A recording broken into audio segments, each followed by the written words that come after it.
It's Wednesday. That means that this afternoon I'll be doing my show with Dr. Magda Havas live, okay, and at 3 p.m. Pacific Standard Time, and it's called 5G, Weapon of War, and so much more. And then tomorrow will be my live Q&A with her, so if you want to learn how to protect yourself, protect your family, okay, there's nobody better than Dr. Magda Havas. But let me play this video for you. I like to call this video Agenda 21 De-evolution. Now understand something, okay? I get it, okay? I get it, you know? There's a group, they've been in charge for a long, long time. Don't know how long, but a long time. And you know what? They believe that if it wasn't for them, we wouldn't exist, and either with the roads and the highways or everything else. And they believe that they are the gods of this planet. So they created Agenda 21. Now it's time to herd the cattle, get them into the cities, and then start sending them to the butcher, especially those that aren't going to be too useful. If you think I'm kidding, check out this video, Agenda 21. You noticed something was afoot that you didn't agree with. What was it? Well, I was really shocked to see that there was a planning revolution going on. And at first I thought it was just in the San Francisco Bay Area. But as I looked into it more fully, I found that it was all over the United States, and indeed it's all over the world. This is a plan to consolidate populations into dense city centers so that they can be more easily managed, controlled, and surveilled.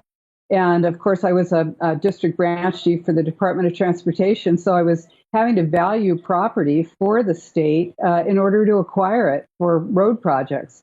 So in order to pay people fairly, you have to know what you can do with the property. And I was finding that you couldn't just go into a planning department and know what could be done with property because zoning simply didn't matter. In fact, all of the regional plans dictated that some new things were going to be required, some transit-oriented development, and who knew what that was? So it was really restrictive. And then as I got more involved, of course, we ended up suing our city to stop a huge redevelopment project. And when I looked behind that, it was at the same time that I was noting this revolution in land use. And I found United Nations Agenda 21. Right, and you sued, and you were locked in this lawsuit for a long time, and then I think it's Plan Bay Area is who you were suing, and they changed the name and said, oh, well, we're not those people anymore, and so your lawsuit just fell through, and they said, well, you can file again under this, if you want to sue this new organization, but it's the same thing, is it not? Mm-hmm. Well, actually, we had two lawsuits. One was a local redevelopment project, and then the next one is the huge redevelopment. It's actually a reorganization of the entire San Francisco Bay Area, all 9 counties and 101 cities that are being regionalized. And this is happening all over the world. This is what Agenda 21 is. This is the interim step to full globalization, is regionalization. And that's happening everywhere, all over the world. And that's why we sued to stop it. And of course, we unfortunately did not get a fair hearing. And they mooted the lawsuit, and it's continued. It's gone on. But we have made our pleadings available to everyone on our Stop Plan Bay Area website, so that you can sue if you're not in a 9th District Court state, or you can actually have an opportunity to stop regionalization where you live. Okay, so I'm concerned, and this really just my ears just perked up and the hair stood on the back of my neck when I heard on the news the other day that the United States government insisted if the airlines were going to get bailed out, not only did the airlines have to pay us back, but they also had to give the United States government a piece of that company. And I thought, we're in the airline business now? Since when is that a good idea? I don't want to be shareholders in any company because now the government is involved. But as we started looking at this Event 201, and which led us to Agenda 21 and Agenda 2030, this is the plan to bring private industry and governments and banking and technology all together under one umbrella for total control. Is that accurate? Mm-hmm. Yeah, this is fascism, public-private partnerships. That is fascism. That's when, this is the deal, is that government wants what corporations have, which is the nimble ability to move freely and to keep everything hidden from the public. And of course, corporations want what government has, which is the power to compel and the power to tax and the power to raise that money and then use it as they will. So this is a perfect partnership made in hell for all of us, because you are not going to have a voice in this. This is not representative government. This is, in fact, what Agenda 21 is to transfer your power, your rights to representative government to unelected boards and commissions. You know, we most people don't even know that just in the last few weeks, the Federal Reserve, now the banks, have become the largest landowners in the world. So who owns all of our houses and our land? Now the Federal Reserve does, with the United States government.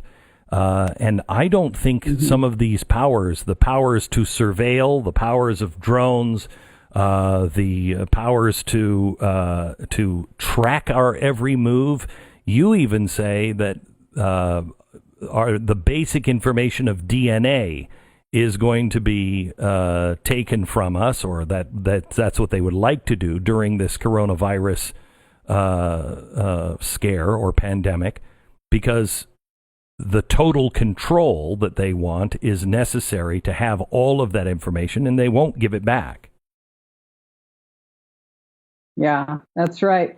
This Agenda 21 is about transferring data, technology, and money from the developed nations into the lesser developed nations. So that's, this is what we're seeing now in this, total collapse, right? It's mainly a collapse of the developed nations. So, the surveillance element of it is totally right in there with Agenda 21. This is about, this is what SMART is. You'll see that as part of sustainable development is sustainability, monitoring, assessing, rating, and tracking. So in order to control everything, they have to know what everything is, right? So that's the way the plan works. And so in order to do this, you have to sort of standardize everything. That's what globalization is, the standardization of all systems. So they can be centrally controlled, you have to standardize them all. Doesn't this go against, though, have they counted the American people out? Other countries might be okay with this, but this is the kind of stuff that they did with the EU, and the EU is almost on fire now. America is already pushing back on just the little controls that these states have taken. While Texas is the most compliant in the nation, it also is on the edge of back off, I've had enough. Other states are already starting to rise up. Have they misjudged the American people, or are we too much of sheep? Well, I certainly hope they've misjudged us, and that remains to be seen. But I think what's really important to know, Glenn, is that, with USMCA, the United States, Mexico, Canada agreement, that's economic integration of North America. And I'm not making that up. You can go and read it in there. No, I know. And this is, so this is what sustainable development is. It's not really about recycling. It's about social equity. And you have to remember that global crisis requires a global response, and that justifies global governance. So this is, sort of, yes, the American people are, I hope, going to do something. Hey, this is probably an experiment to see how long we're going to actually be able to be controlled like this. Is it 25 days, 30 days, 40 days before we get out in the streets and say, absolutely not?